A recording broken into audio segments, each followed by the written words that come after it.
সারাদিন রুটিনের মধ্যে যদি আমরা হালকা কিছু শারীরিক অ্যাক্টিভিটি করি তবে আমরা দীর্ঘদিন খুব ভালোভাবে সুস্থ থাকতে পারি। এই বিষয়গুলো আজকে আলোচনা করতে আমরা যাকে পেয়েছি তিনি হচ্ছে সজল সেন, একজন ফিজিওথেরাপিস্ট, আমাদের শহরের খুব নামকরা একজন ফিজিওথেরাপিস্ট। তার মুখে আজকে আমরা শুনবো যে ছোটোখাটো ব্যায়াম বা অ্যাক্টিভিটির মাধ্যমে আমরা কীভাবে সুস্থ থাকতে পারি। এছাড়াও যারা কেরিয়ারে কী করবে ভাবছো তারা কিন্তু ফিজিওথেরাপিকে একটা ভালো কেরিয়ার অপশন চুজ করতে পারো। তো চলো আজকের কথা না বাড়িয়ে শুরু করি তার সাথে আলোচনা।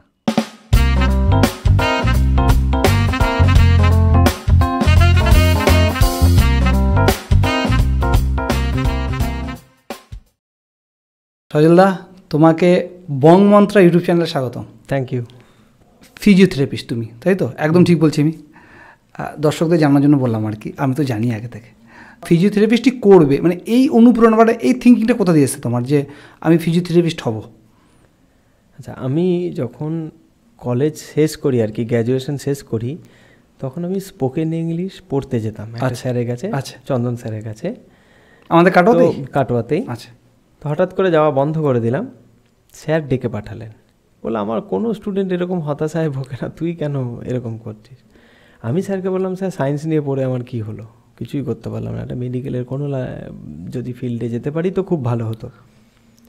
স্যার বললেন ঠিক আছে, কী নিয়ে পড়তে চাস বল? আমি স্যারকে বললাম, স্যার সেটাই তো জানি না, কারণ আমাদের এই এলাকায় কি হয়, প্যারেন্টসরা কিন্তু সেই বিষয়ে অত মফস্বলে খুব চাপ, জ্ঞান থাকে না সেরকম, যে ছেলে মেয়েকে কোন পথে দেব।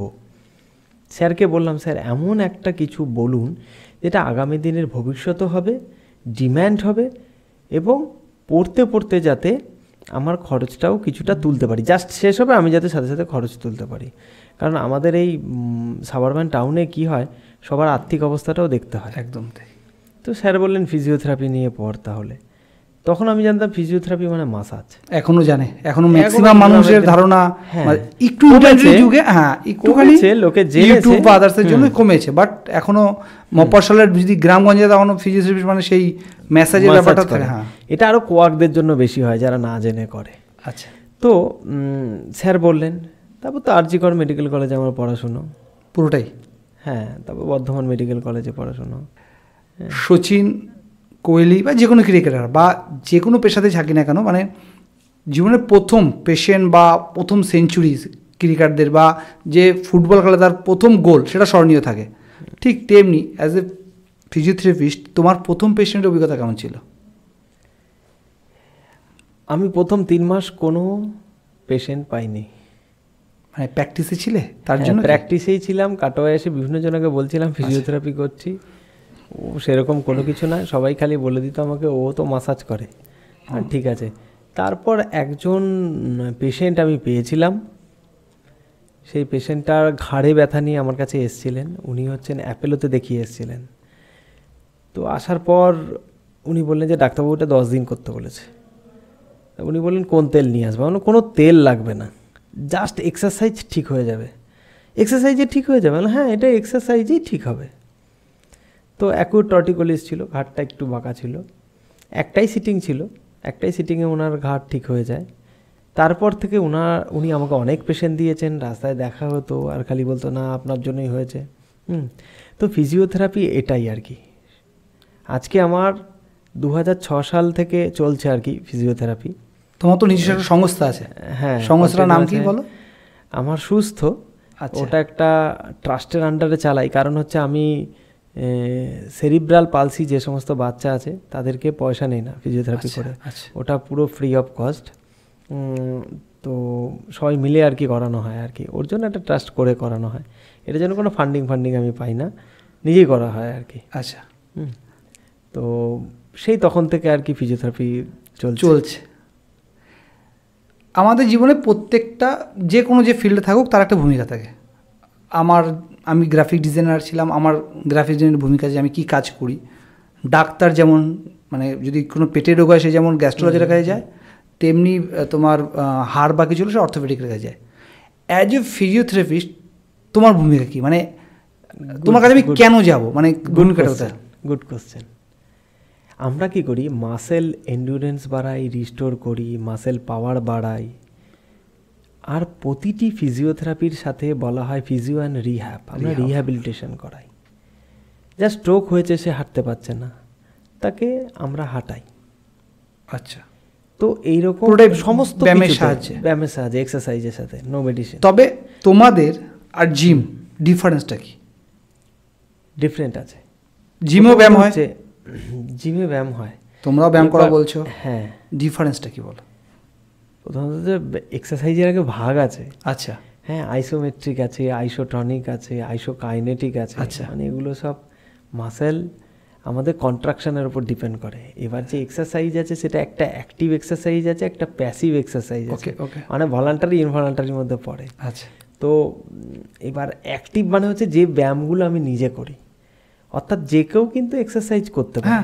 এবার যে সুস্থ সে জিমে গিয়ে এক্সারসাইজ করতে পারে ফিট থাকার জন্য। কিন্তু আমাদের এখানে কি হয়, গুড ট্রেনার নেই, সেটা একটা ফিজিওথেরাপিস্টের দরকার আছে।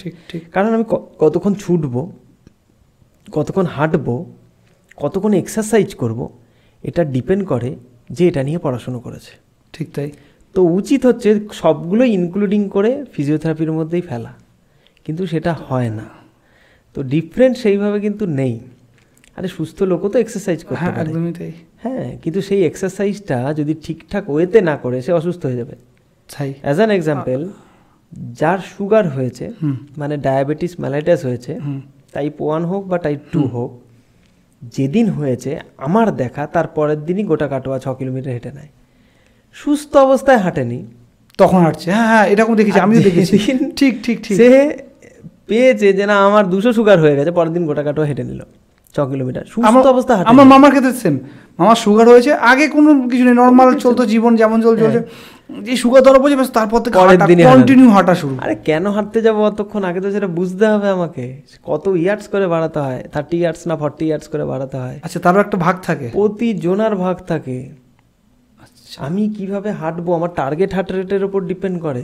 সেটা ডাক্তার সাজেস্ট করবে না as a physiotherapist? As a physiotherapist আমি বলে দেবো, কারণ যে কেউ করতে পারে এটা। 220 মাইনাস এজ, 220 করলো মাইনাস এজ, দেখা গেল 30 তার এজ আছে, ইন্টু 60%, যেটা বেরোলো দেখা গেল 110 বেরোলো আমার পালস রেট, মানে টার্গেট হার্ট রেট। এবার আমি যদি হাঁটি তাহলে আমাকে পালস রেটটা চেক করতে হবে বা দৌড়তে হবে। 110 পেরিয়ে গেলে আমাকে রেস্ট নিতে হবে বা ইন্টেন্সিটি কমাতে হবে। 10 কিলোমিটার বেগে যাচ্ছিলাম, 5 কিলোমিটার বেগে যাব। প্রত্যেকটা সাধারণ মানুষের ক্ষেত্রে পালস রেডি, মানে পালস মেপে তা তো হাঁটা সম্ভব না, তার জন্য বেরিয়ে গেছে, তার ঘড়ি বেরিয়ে গেছে কিছু। আচ্ছা, মানে তুমি যে স্মার্ট ওয়াচ বলছো, স্মার্ট ওয়াচ একটা সাধারণ মানুষের ক্ষেত্রে সেটা তো সম্ভব না, তারা কিভাবে মেজার করবে?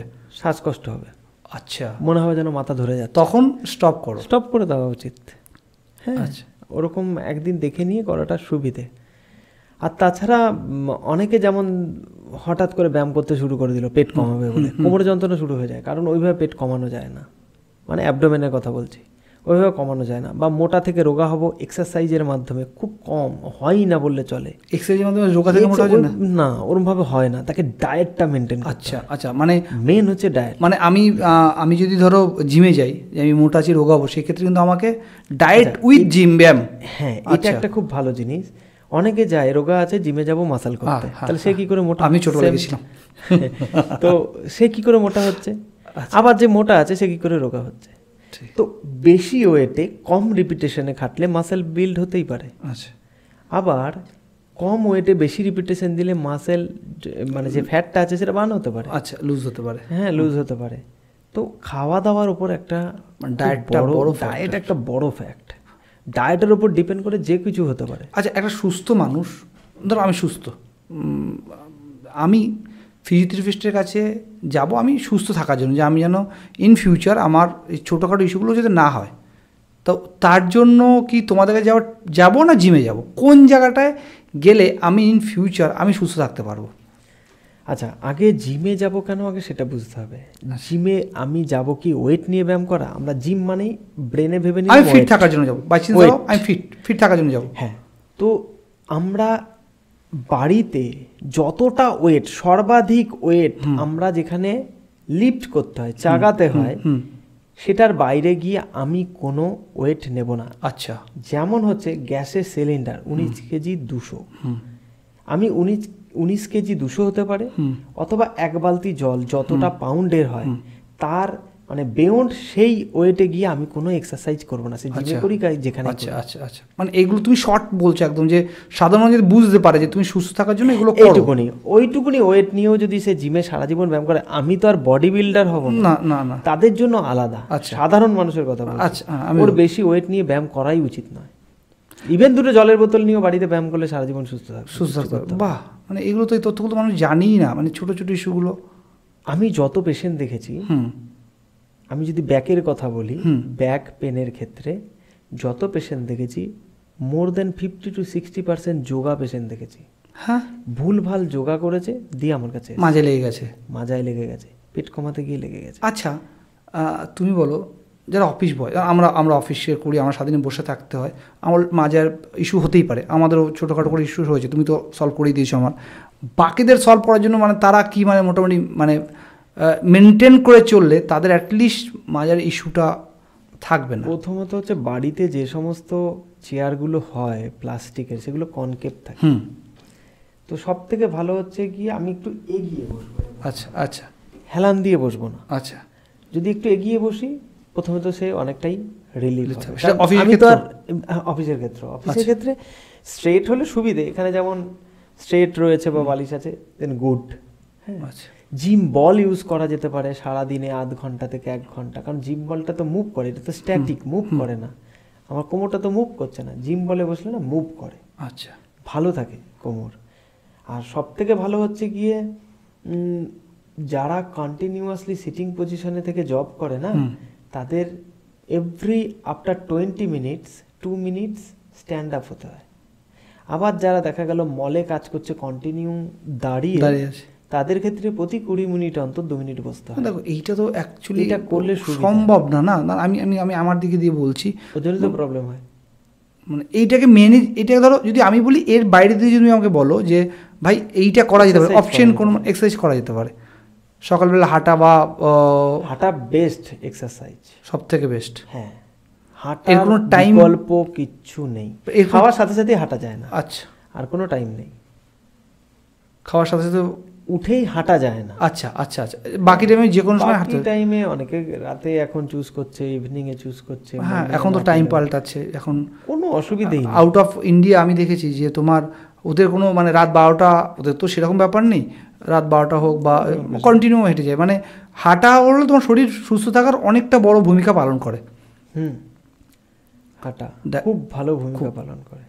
তোমার সাথে এই টিপসগুলো নিয়ে যদি আলোচনা করি, হয় তোমরা আমার আজকে 3-4 ঘন্টা শেষ হবে না। তাই এটার জন্য আমরা আরেকটা সেশন রেখে দিই। এখন তোমার কিছু মানে তোমার বিষয়ে কিছু ব্যাপার আমি জানতে চাইছি, আমি জানি, বাট আমি চাইছি বাকিরাও জানো। সেটা বিষয় হচ্ছে, তুমি একবার বাইরে গেছিলে, মানে আউট অফ ইন্ডিয়া গেছিলে, বাইরে আউট অফ ইন্ডিয়া গেছিলে, বিষয়টা কি একটু বলো। আচ্ছা, বাইরে বলতে আমি গেছিলাম অ্যাকচুয়ালি আফ্রিকান কান্ট্রিতে, উগান্ডায় ছিলাম 1 বছর। সেখানে দেখেছি আমি বেসিক্যালি ওখানে গেছিলাম। তুমি কিভাবে গেলে বা তোমার যাওয়ার লক্ষ্যটা কি ছিল? গোটা ওয়ার্ল্ডে বিভিন্ন জনে বিভিন্নভাবে কাজ করে, এটা নরওয়ে গভর্নমেন্টের একটা প্রজেক্ট। আচ্ছা, এই প্রজেক্টে হচ্ছে নলেজ এক্সচেঞ্জ। আমি ওখানে ফিজিওথেরাপি শেখাতে গেছিলাম। আচ্ছা, হ্যাঁ, কীভাবে ফিজিওথেরাপি ওরা পড়বে। আচ্ছা, তো ওখানে যে দুটো হেলথ সেন্টার ছিল, সেই হেলথ সেন্টারগুলোতে 3 দিন করে থাকতাম এবং তাদেরকে পড়ানোর চেষ্টা করতাম আর কি। ওখানে একটা স্মরণীয় মুহূর্ত তোমার? স্মরণীয় মুহূর্ত বলতে বেসিক্যালি আমি যখন গেছি ওরকমভাবে কোথাও ফিজিওথেরাপি হতো না, ওখানে হতোই না। আমি আমাদের 2005-10 যদি বলো, আরো ব্যাক 30 ইয়ার্স ব্যাক, তো ওরা ওখানে ওরকমই তেল মালিশ করে, এখনো পর্যন্ত সেরকম কিছু জানে না। আমি অনেকগুলো কাজ করেছি, তার মধ্যে একটা বেটার লেগেছে, আমার খুব ভালো লেগেছে। আমি যখন ওখানে গেছিলাম তখন আমি একটা ভিলেজ থেকে আরেকটা ভিলেজে মুভ করছিলাম, যে কিছু যেহেতু বাচ্চা যাতে পাই, কারণ আমি একটু আগেই বললাম যে আমি সেরিব্রাল পলসি নিয়ে খুব কাজ করি, ওদের ফ্রিতে ট্রিটমেন্ট করি, কোনো পয়সা নেই না। তো খারাপ লাগে যে একটা বাচ্চা ওরকম শুয়ে থাকবে, ওইখানে গিয়ে ওরকম সেরিব্রাল পলসি বাচ্চা একটা পেয়েছি। আচ্ছা, যার মা ওকে ঠাকুমার কাছে রেখে চলে যায়। তা আমি দেখলাম না, একে হাঁটানো সম্ভব। প্রায় 7 মাস রেগুলার বেসিসে ফিজিও করে তাকে কিন্তু হাঁটাই। তুমি কি 7 মাস মানে ছিলে? হ্যাঁ, আমি 1 বছর ছিলাম। আচ্ছা আচ্ছা, তো 7 মাস ওকে ফিজিও করার পর আস্তে আস্তে হাঁটা, তারপরে সে না ধরে হাঁটতে পারলো। বাহ। যেটা সব থেকে বেশি, ওর নাম হচ্ছে জনাথন রুবাঙ্গা কেনে, আচ্ছা, নাম ছিল। পরে ওকে সবাই সেন বলে ডাকতো। আমার টাইটেল ওখানে সেন, সজল উচ্চারণ করতে পারতো না, সেন। পরে কিন্তু ওই বাচ্চাটাকে সেন বলে ডাকতো। এটা আমার একটা পাওনা আছে, এটা সত্যি জীবনে এটা আমার খুব ভালো লেগেছে যে না অ্যাটলিস্ট একটা বাচ্চাকে আমি হাঁটাতে পেরেছি। অনেকগুলোই আছে, ইভেন তোমার সেন্টেন্স কেউ ক্যারি করছে, তার মানে এটা আমার মনে হয় জীবনের সব থেকে বড় প্রাপ্তির মধ্যে একটা প্রাপ্তি। যে পরবর্তীকালে একটা পেয়েছি, ওমান পেয়েছিলাম, কিন্তু এখন হবে না, আরও স্টাডির জন্য। হ্যাঁ, এখনো স্টাডি করছো? এখনও স্টাডি করছি, মাস্টার ডিগ্রি জাস্ট কমপ্লিটের পথে, এরপর পিএইচডি করব, তারপর আবার আউট অফ কান্ট্রি যাব। কিন্তু বিষয় হচ্ছে যে তার মানে তুমি কি বলতে চাই, ফিজিওথেরাপিস্ট করলে কি কন্টিনিউ পড়তে হবে, নাকি একটা টাইম পর ঠিক আছে? একটা টাইম পর ঠিক আছে, কিন্তু আমি আরও করি, কারণ এটা আমি তোমার Indian spinal cord injury centre যেটা দিল্লি আছে সেখানে গেছি, আমি নিউরোসায়েন্স হায়দ্রাবাদে গেছি, এবং যেখানে যেখানে সেমিনার হয় চেষ্টা করি প্রতি 1 মাস 2 মাস অন্তর অন্তর সেমিনারে যাওয়ার চেষ্টা করি। আচ্ছা, মিজোরাম হোক, মণিপুর হোক, যেখানে যেখানে, কোনো সময় বাদ দেওয়ার চেষ্টা করি না। আপডেট হতে খুব ভালো লাগে অবশ্যই, আর সময়ের সাথে আপডেট না হলে খুব পিছিয়ে পড়তে হয়, মানে নিজে ডেভেলপও সম্ভব হবে না, সঙ্গে পিছিয়ে যাওয়া। কেরিয়ার গ্রাফ অনুসারে যদি ধরতে চাই, সেই ক্ষেত্রে ফিজিওথেরাপিস্ট কতটা ভূমিকা পালন করে? এটা আমাদের মধ্যেই কথা হচ্ছিল এর আগে। হ্যাঁ, সেটা হচ্ছে কি, এআই এখন যেভাবে আসছে, তাতে করে যদি বলি আমার পেট ব্যথা, নাক ব্যথা, কান ব্যথা, কিছু না কিছু সাজেস্ট করবে, এবং যদি ঠিকঠাক ব্লাড রিপোর্ট বা কিছু দিয়ে দিতে পারি, এআই কিন্তু ডায়াগনোসিস করে দেবে, মানে এমন জায়গায় আসছে। ধীরে যেমন এগোচ্ছে। ফিজিওথেরাপিস্টের ক্ষেত্রে সেটা হয় না। ব্যায়ামটা কে করাবে? ব্যায়ামটা এক্সারসাইজ কে করাবে? নট অনলি ব্যথা হচ্ছে, হাঁটুতে ব্যথা, কোমরে ব্যথা, আমি 50 টাকা 100 টাকা নিয়ে দোকানে গিয়ে যদি বলি আমাকে একটু ব্যথার ট্যাবলেট দিন, 100 টাকা দিয়ে দেবে। যদিও অনুচিত প্রেসক্রিপশন ছাড়া দেওয়া, কিন্তু দেয়, আমাদের ভারতবর্ষে চলে। কিন্তু আমি 50 টাকা 100 টাকার ব্যায়াম দিন কেউ দেবে না, কোনো দোকানে দেবে না, সম্ভাবনা সেটা। তার জন্য ফিজিওথেরাপিস্ট লাগবেই। আগের থেকে অনেক বেড়েছে, অ্যাওয়ারনেস বেড়েছে, এবং আমাদের যে সমস্ত লোকজন আছে তারা কিন্তু বুঝতে পারছে। শুধু সেটা না, আমাদের একটা বদনাম আছে, সেটা হচ্ছে ফিজিওথেরাপি করে কিছু হয় না। সেটা হচ্ছে গিয়ে হাতুড়েদের দিয়ে ফিজিওথেরাপি করালে, মাসাজ করালে, যার ওই সম্পর্কে জ্ঞান নেই। এটা যে জয়েন্ট দিয়ে মেডিকেল কলেজে পড়তে হয়, যার জন্য সায়েন্স লাগে, এটা তাদের জ্ঞানেই নেই। মানে ভুল তথ্য দেওয়ার জন্য সমাজে ভুল ইম্প্যাক্ট পড়ছে। ভালো ফিজিওথেরাপিস্টের কাছে ভালো রেজাল্ট আছেই আছে। প্রতিটি ফিজিওথেরাপিস্টের নামের পাশে মেডিকেল কলেজের নাম মাস্ট থাকে বা কোনো কিছু থাকে। মানে একজন পাস করা যদি বলা হয় যে ফিজিওথেরাপিস্টের পাশে একটা মেডিকেল কলেজের নাম থাকবেই। তার মানে যেই মেইন প্রশ্নটা এসেছিলাম যে ফিজিওথেরাপিস্ট মানে খুব ইম্পর্টেন্ট, মানে কেরিয়ার করতেই পারে। শুধু সেখানে আমি পাস করার পর কিন্তু আর বসে নেই কখনো। আমি সর্বশিক্ষা মিশনে চাকরি করেছি, ওখান থেকে বেরোনোর পর আমি হাসপাতালে চাকরি করেছি, কাজের অভাব হয়নি। ওখান থেকে বেরিয়ে বেসরকারি প্রচুর হাসপাতাল আছে। তারপর আউট অফ কান্ট্রি গেলাম, আসার পর ওমান পেলাম, এখনো পর্যন্ত না, আমি ফুল এখন স্টাডি কমপ্লিট করবো তারপর। আচ্ছা, এবং আমি চেম্বার করছি, তাতে কিন্তু অসুবিধে নেই, মানে কন্টিনিউ সে বসে থাকবে না, ভালো লাইফ লিড করতে পারবে, ভালো লাইফ ইকোনমিক্স দিক থেকেও। নট অনলি একটা পেশেন্টকে যখন সে সুস্থ করতে পারবে, যে ওই হাত দিয়ে কাজ করতে পারছিল না, সে এখন বাইক চালাচ্ছে, সব কাজ করছে, তার স্যাটিসফ্যাকশন যেমন সেন যে তোমার নাম ধরে ডাকাটা, হ্যাঁ, এটা কিন্তু একটা খুব আলাদা। যে নৌকো পার হচ্ছি, হঠাৎ করে বলে উঠলো, আরে ডাক্তারবাবু আপনি তুমি এখানে কি করছো? আরে আপনার জন্য আমার এই পা, আমার তো কিছুই হচ্ছিল না, হ্যাঁ, অপারেশনের এরকম ঘটেছে। হ্যাঁ, তো না, এখন তাও অন্তত পক্ষে ঝুড়ি ভাজা বিক্রি করছি। আরে ভাই, করছেন, জীবনটা যেখানে থেমে গেছিল সেখান থেকে তো যেখানে উঠবো, হাঁটা চলা বন্ধ হয়ে গেছিল, সে তো করছে। এটাই একটা কিছু মনে হয় যে না, একটা পেশেন্টকে আমি তার নর্মাল লাইফ লিড করতে সাহায্য করছি। তুমি আমাদের কথা শুরুতে তুমি একটা কথা বলেছো যে আমাদের প্যারেন্টসটাই ওয়াকিবল না যে কীভাবে নেক্সট এডুকেশন যাওয়া যেতে পারে। আমাদের সময়কার কথা বলছি, ঠিক এখনও মফস্বলে অনেক ফ্যামিলি আছে যারা সত্যি কেরিয়ার গ্রাফ মানে যারা ডাক্তার, ইঞ্জিনিয়ার এইগুলোই জানে। তো কেউ যদি ফিজিওথেরাপিস্ট হতে চায়, কারণ এরও দিন দিন প্রোগ্রেস বাড়ছে, সবাই মানুষ শিক্ষিত হচ্ছে ইন্টারনেটের দৌলতে, তো সেই ক্ষেত্রে এই রুটটা কী হতে পারে? কেউ মাধ্যমিক পাস করলে উচ্চ মাধ্যমিক, তার রুটটা কি অ্যাজ একটা ভালো ফিজিওথেরাপিস্ট হতে গেলে? জেনপা দিতে হবে। জেনপা দিলে পরে হোমিওপ্যাথি পাবে, আয়ুর্বেদিক পাবে, বিএসসি নার্সিং মেয়েদের জন্য পাবে, ফিজিওথেরাপি পাবে। অথবা স্টেট মেডিকেল ফ্যাকাল্টি থেকে আলাদা এন্ট্রান্স দিতে হয়, সেটা থেকেই একমাত্র ফিজিওথেরাপি হওয়া সম্ভব। আচ্ছা, উইদাউট এন্ট্রান্স ফিজিওথেরাপি হবে না। বাইরে করানো হয়, তারা কিন্তু সেই ফিজিওথেরাপি নয়। পশ্চিমবঙ্গে প্রচুর ভুয়ো জায়গা আছে, আচ্ছা, একদম ছাতার মতো, ব্যাঙের ছাতার মতো গজিয়ে উঠেছে। প্রথম অক্ষরটা বলছি না, তার পরের অক্ষর হচ্ছে এসএস, দেখা গেল ডিএসএস, বুঝেছি বুঝেছি। হ্যাঁ, তারপর এই ইনস্টিটিউট, ওরমভাবে হয় না। এই সোসাইটি, ফিজিওথেরাপি শেখানো হয়, পড়ানো হয় না। আচ্ছা, আর আমরা মানে ম্যাসাজ শেখানো হয়, মোদ্দা কথা বলতে গেলে। হ্যাঁ, এতে রং করানো হয় যে শিখিয়ে দেবো, পড়তে হয়। যদি ভালো করে সে পড়ে তবে না সে ডায়াগনোসিস করতে পারবে। ঠিক, এইটা ভালো বুঝতে পারি। এমন এমন ওষুধের দোকানে কোয়াক ফিজিওথেরাপিস্টরা বসে আছে, তাদের বাড়ির কোনো কিছু হলে আমার কাছে আসে। আমি এটাতেই অবাক হই। এবং নট অনলি যারা ফিজিও করছে তারা সঙ্গে করে নিয়ে আসে যে আমি কলকাতায় প্র্যাকটিস করছি, দাদা আমি নিউরো রিহাব করি কলকাতায়, কিন্তু এই কেসটা আমি করতে পারবো না, এটা আমার বাবা হয়, নিজেদেরটা করা যায়? বললাম না, কারণ আপনি কলকাতা থেকে পাস করেননি। সোজা মুখে বলে দাও। হ্যাঁ, আমি বলে দেই, কারণ হচ্ছে আপনি শিখে করুন। কেন নিজের বাবারটা করতে পারবেন না, তো অন্যজনেরগুলো কেন করছেন? চুপ, পুরো চুপ হয়ে যায়। হ্যাঁ, আসে আমি ওরকম এখন কিছু করার নাই, ওদের জন্য আমাদের অবস্থা খারাপ হচ্ছে। স্বাভাবিক, কারণ যদি এইভাবেই চলতে থাকে তোমাদের যেটুকু প্রাপ্তি সেটাও তো পাওয়া যায় না, সেটা নিয়েও না ইস্যু হয়। স্বাভাবিক, কেউ নর্মাল কোয়াকে বসে সে ভাই বলছে আমি 2000 টাকা করে দিচ্ছি, যেখানে মেইন ফি হতো 3000 টাকা। একদম ঠিক, যেটা এটা একটা খুব ভালো জিনিস। সেটা হচ্ছে গিয়ে আমাদের দেখা গেল হাঁটুতে কিছু লিগামেন্টে টিয়ার হয়েছে। এক ভদ্রলোক 6 বছর ধরে ফিজিওথেরাপি করছেন এবং আমার কাছে এসছেন। 6 বছর ধরে ফিজিওথেরাপি করেছে 100 টাকা করে। আমি ফিজিওথেরাপি করতে 700 টাকা নিচ্ছি। আচ্ছা, 14 দিন,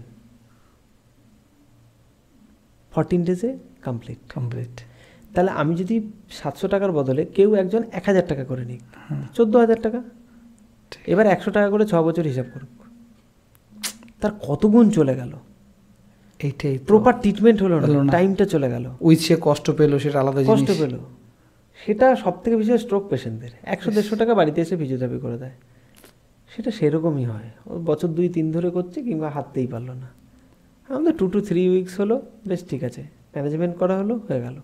মানে অ্যাজ এ কেরিয়ার গ্রাফ যদি কেউ দেখে, খুব ভালো কেরিয়ার পেতে পারে যদি সে রুটে চলে। নট অনলি ফিজিও, যে কোনো প্যারামেডিক্যাল কোর্সে এখন অনেক ভালো ভালো ডিমান্ড আছে। ক্যাথ ল্যাব, ওটি টেকনিশিয়ান, ডায়ালিসিস টেকনিশিয়ান, এগুলো কি সরকারি এবং বেসরকারি উভয় ক্ষেত্রে ভ্যালিড হয়? কিন্তু আমি বলবো সরকারি ক্ষেত্রে করতে, ফিজিও এবং অন্যান্য জিনিসগুলো তাই। তাদের স্টেট মেডিকেল ফ্যাকাল্টি প্রচুর জায়গায় করায়। কেন, মানে এটা কেন বলছো? মানে তাদের কি সার্টিফিকেট, মানে যদি সরকারি হল তার কি ভ্যালুটা বাড়ছে এর জন্য, নাকি শিখতে পারছে? বেসরকারিতে পেশেন্টই চোখে দেখবে না সেরকমভাবে। ক্লাস কোথা থেকে হবে? বুঝতে পেরেছি। সরকারি ক্ষেত্রে যারা যারা পাস করে বা শেখে, আমি যেমন পার ডে ধরুন 500 থেকে 550 করে পেশেন্ট দেখতাম পার ডে। সেটা বেসরকারিতে কোথায় শিখতে পাবে? না, চোখেই দেখতে পাবে না, কারণ সরকারের উপরে ফি যেমন আছে তেমনই থাকবে আর কি। হ্যাঁ, তো তুমি কি সাজেস্ট করছো যে পড়াশোনার সাথে সাথে এই একটা ক্যারিয়ার অপশনও রাখা যেতে পারে, যেখানে দাঁড়িয়ে একটা ভালো ক্যারিয়ার? কিন্তু আমি বলছি সায়েন্স থাকতেই হবে। দেখা গেল তার সায়েন্স নেই। হ্যাঁ, আমার জানা এরকম অনেকগুলো ফিজিওথেরাপিস্ট যারা হতে চেয়েছেন, ফিজিওথেরাপি পড়তে চেয়েছেন, তাদের আমি সুযোগ করেছি। আচ্ছা, দিয়েছি সুযোগ। সেটা হচ্ছে আবার তাদের NIOS থেকে সায়েন্স দেওয়া করিয়েছি, সায়েন্স দিয়ে প্রপার ওয়েতে এগুলো আমি করেছি। যাতে রুটটা যাতে মজবুত থাকে, যাতে রুটটা যাতে মজবুত থাকে, অ্যাকচুয়ালি শিখে করুক। আমি তখন বলছিলাম যে গোড়ালিতে ব্যথা হলে পরে দেখা গেল সকালে ঘুম থেকে উঠে পা ফেলতে পারছি না, গোড়ালিতে ব্যথা হচ্ছে, মানে ফিজিওথেরাপিস্ট অ্যাকচুয়ালি কোন সেন্সে ভাবে। আচ্ছা, তো আমি বলছি না কোনো ডাক্তার ওইভাবে ভাববে না, ভাবে। সচরাচর এখানে যেটা দেখতে পাই সেটা হচ্ছে অর্থোপেডিকের কাছে যাওয়া হলে পরে একটা এক্সরে করানো হবে, দেখা হবে যে গোড়ালিতে হাড় বেড়েছে কিনা। 2 রকমের হচ্ছে, একটা হচ্ছে গিয়ে ক্যালকেনিয়াম স্পার থাকে ওখানটায়, তো ব্যথাটা হচ্ছে টেলোক্যালকেনিও বার্সাইটিস অথবা প্লান্টার ফ্যাসাইটিস, একটা কিছু হচ্ছে ব্যথা হওয়ার জন্য। দিয়ে আমরা একটা নরম জুতো দেওয়া হয়, মানে যেটা ডাক্তারবাবুরা দেন, আর পেন কিলার। ফিজিওথেরাপিস্টের কাছে আসলে পরে আমরা কোন সেন্সে ভাবি? প্রথমত গ্যাস্ট্রোকনেমিয়া সোলিয়াস বলে একটা মাসেল থাকে, যেটা কাপ মাসেল বলে, তার টেন্ডেনটা ক্যালকেনিয়ামে গিয়ে একদম ইনসারশন হয়। তাহলে ওইটা যদি ওই গোড়ালির ওই নিচে গিয়ে লাগে, মানে যেখানে শেষ হচ্ছে, তার মানে ওই মাসেলটা ওভার অ্যাক্টিভ হয়। ওভার অ্যাক্টিভ হয় কারণ হচ্ছে কোমরের কোনো একটি মাসেল, হয় গ্লুটিয়াস হতে পারে বা অন্য কোনো মাসেল বা হ্যামস্ট্রিং, যেটা উইক হয়ে গেছে ওইটার ওপর চাপ পড়ছে, ওটা ওভার অ্যাক্টিভ হচ্ছে, যার জন্য পেন হচ্ছে। আমরা কোমরের ওই পার্টিকুলার মাসেলটাকে বাড়ানোর চেষ্টা করব, দ্যাট ইজ ফিজিক্যাল। আচ্ছা, সচিনের একটা হয়েছিল আলোচনা হলো কিছুক্ষণ হ্যাঁ, আগে, যে এখানটায় টেনিস এলবো, যার জন্য সবাই জানতে পেরেছে সচিনের একটা ডিজিজ হয়েছে জানার টেনিস এলবো, এইটাই বিষয়, ল্যাটারাল এপিকন্ডালাইটিস, মানে এক্সটেনশন গ্রুপের যে মাসেলগুলো থাকে সেটাতে পেন হচ্ছে। খুব মজার বিষয় হচ্ছে, আমার ট্র্যাপিজিয়াস মাসেলে প্রবলেম হচ্ছে না, ট্রাইসেপসে প্রবলেম হচ্ছে না, স্যারেটাস এন্টেরিয়র না রোম্বয়েডিয়াস, কার প্রবলেমের জন্য এই ওভার অ্যাক্টিভ হচ্ছে? আচ্ছা, মানে ব্যাক সাইডে কোন একটা ইস্যু থেকে, মাসেল ইস্যু থেকে এটা অন্যান্য হচ্ছে নার্ভ কম্প্রেশন থেকে আমি সচরাচর ধরছি। আমরা কি করি তখন, এটার ওপর জোর না দিয়ে আমরা ওই মাসেলের এক্সারসাইজ করাই, তাহলে এটার রিপিটেশন যেটা হচ্ছিল, ওভার অ্যাক্টিভ হচ্ছিল, সেটা হবে না, ও পেন এমনিতে কমে যাবে। মানে ফিজিওর কাজই হচ্ছে রুটকে ধরা, হ্যাঁ, কারণটা ধরা, হ্যাঁ, অ্যাসেসমেন্ট, প্রপার অ্যাসেসমেন্ট, এইটা হচ্ছে মেইন কাজ। সাধারণ ক্ষেত্রেও, মানে সাধারণ মানুষের ক্ষেত্রেও ছোটোখাটো ব্যায়াম দিয়েও নিজেরা সুস্থ থাকতে পারে। ওভারঅল বিষয়টা এরকম। হ্যাঁ, যে কোনো কিছু হাঁটলেও তো অনেক ভালো কিছু হয়, দরকারই নেই। বাড়িতে অনেক বয়স্ক মানুষ থাকে যাদের হাতে ব্যথা, পায়ে ব্যথা, এগুলো হয়ে থাকে, এর সহজ সমাধান কি দিতে পারো? যে যেটা করছেন সেটা বন্ধ না করা। দেখা গেলো আমার জ্যাঠামশাই, উনি কন্টিনিউয়াসলি লাস্ট জীবন পর্যন্ত নিচেই বসে গেছেন, ওনার পেন হতো না তাই বসে গেছে। ওইটাকে বন্ধ করে যদি বলা হতো কোমোট ইউজ করো, উঁচু জায়গায় বসো, ওইটা আবার 6 মাস করার পর নিচে বসতে পারতো না। আচ্ছা, যে যেটা করছে সে সেটা। এইবার ব্যাপার আছে, দেখা গেলো আমার হাঁটুতে ব্যথা হচ্ছে, তাহলে কিন্তু আমি নিচে বসবো না, তখন আমাকে কিন্তু অ্যাক্টিভিটি চেঞ্জ করতে হবে, উঁচু জায়গায় বসতে হবে, আচ্ছা, কোমোট ব্যবহার করতে হবে। মানে আমার ইস্যু যখনই আসবে তখন থেকে সাবধান, আস্তে আস্তে সাবধান হতে হবে, আদারওয়াইজ ঠিক আছে। হ্যাঁ, ঠিক আছে, যেটা চলছে যেরকম সেরকম হাঁটুন, হাঁটার বিকল্প কিছু নেই, সব কিছু। হ্যাঁ, আর ডায়েট। বিষয়টা এরকম হচ্ছে যে বেশি মাথা না ঘামিয়ে, বেশি কিছু না এফোর্ট লাগিয়ে, ছোট ছোট যে ব্যায়াম বা ছোট ছোট তোমার স্টেপের সাহায্যে আমরা সুস্থ থাকতে পারি। যেটা তুমি সব থেকে দামি কথা বললে যে হাঁটার যে ইস্যুটা, সেটা যদি হয় সেক্ষেত্রে আমরা সুস্থ থাকতে পারি। আশা করি অনেক মানুষের আজকে অনেকগুলো ছোট ছোট কোয়ারিজ পূর্ণ হলো। মানে আরেকদিন বসা যাবে যদি কমেন্ট বক্সে কিছু। হ্যাঁ, আমি ওইটাই বলতে যাচ্ছি যে যদি আপনাদের বা তোমাদের কোনো রকম প্রশ্ন থাকে যে ফিজিওথেরাপিস্ট রিগার্ডিং তাদের কেরিয়ার হোক, সুস্থ থাকা নিয়ে কোনো বিষয় হোক, অবশ্যই কমেন্ট বক্সে কমেন্ট করো। আমি সেই কমেন্টগুলো বা আমাদের টিম সেই কমেন্টগুলো দাদার টিমকে পাঠাবে, ওরা যেখান থেকে, বা দাদাকে পাঠাবে ডাইরেক্টলি, ওরা যেভাবে সাজেস্ট করবে বা ওরা যেভাবে বলবে সেটাই আবার কমেন্ট বক্সে আমরা রিপ্লাই করব। আশা করি আজকে অনেকেরই উপকার হলো পুরো ভিডিওটা দেখার পরে। আরেকটা বলি, যেটা হচ্ছে আমরা এই পুরো সুস্থ থাকার ব্যাপারটা, আমরা 6 to 8 আওয়ার্স কিন্তু বালিশের সাথে কাটাই রাতের বেলা। আমরা 1 লাখ টাকা দিয়ে একটা খাট কিনে নিলাম, কিন্তু বালিশের পেছনে কেউ খরচাই করে না, হয়তো তুলোর কি বলে নিয়ে নিলাম, ওটা থেকে প্রচুর প্রবলেম হতে পারে। তাই হ্যাঁ, ঘাড়ের যাবতীয় বেশিরভাগটাই এখন তো সব মোবাইলে এইভাবে দেখে দিলে আরও প্রবলেম হয়। বালিশটা আমাদের সায়েন্টিফিক নেওয়া উচিত। Just go to Google and search cervical pillow. হ্যাঁ, সার্ভাইকাল মানে এই জেনটাকে বলা হয় সার্ভাইকাল পিলো। তাহলে ওর একটা আলাদা প্যাটার্ন আছে, আচ্ছা, একটা বালিশের এইভাবে কার্ভ টাইপের থাকে। হ্যাঁ, কারণ এই কান থেকে কাঁধের তো একটা দূরত্ব আছে, আমি যখনই এইভাবে শোবো তো স্ট্রেচ হবে, হ্যাঁ, তো প্রবলেম হবে। এই বালিশটা যদি আমরা ঠিকঠাক নিতে পারি তাহলে ঘাড়ের সমস্যা চলে গেল, আর একটু শক্ত জায়গায় যদি একটু শুতে পারি তাহলে কোমরের ব্যথা চলে গেল, আর যদি হাঁটি মোটামুটি সব ঠিক। মানে ওভারঅল যদি আমরা 20s কি 30s থেকে শুরু করে ইস্যুটা, লং টার্মে গিয়ে আমাদের কোনো ইস্যু হবে না। আচ্ছা, তুমি যে বালিশের কথা বলছো, বাচ্চাদের ক্ষেত্রেও? বাচ্চাদের সেরকম কিছু দরকার হয় না, কারণ আমরা যত বড় হব তত আমাদের বেশি প্রবলেম হবে। তার মানে বাচ্চাদের নিয়ে এটা না ভাবার কোনো, মানে ভাবার কোনো দরকারই নেই। ঠিক দেবে। থ্যাংক ইউ দাদা পুরো বিষয়গুলো তথ্য জানার জন্য। আর একদিন অবশ্যই বসবে, এটা ফাইনাল হয়ে থাকছে, কারণ আমার মনে হয় যে আরও অনেক ছোটো ছোটো কোয়ারিজ আছে বা তোমার যে টিপস পাওয়া যাবে, যেগুলো দিয়ে আমরা অনেক মানুষের মানে সাহায্য না, অনেক মানুষের নলেজ বা আমরা শিক্ষিত করতে পারবো, খুব পরিষ্কার করতে গেলে শিক্ষিত করতে পারবো। তো আজকের জন্য থ্যাংক ইউ। আপনাদেরকেও ধন্যবাদ। পুরো ভিডিওটা দেখার জন্য থ্যাংক ইউ। আর যদি কোনো প্রশ্ন থাকে আর আবার বলছি কমেন্ট বক্সে অবশ্যই কমেন্ট করো। আজকের জন্য এইটুকুই, নমস্কার।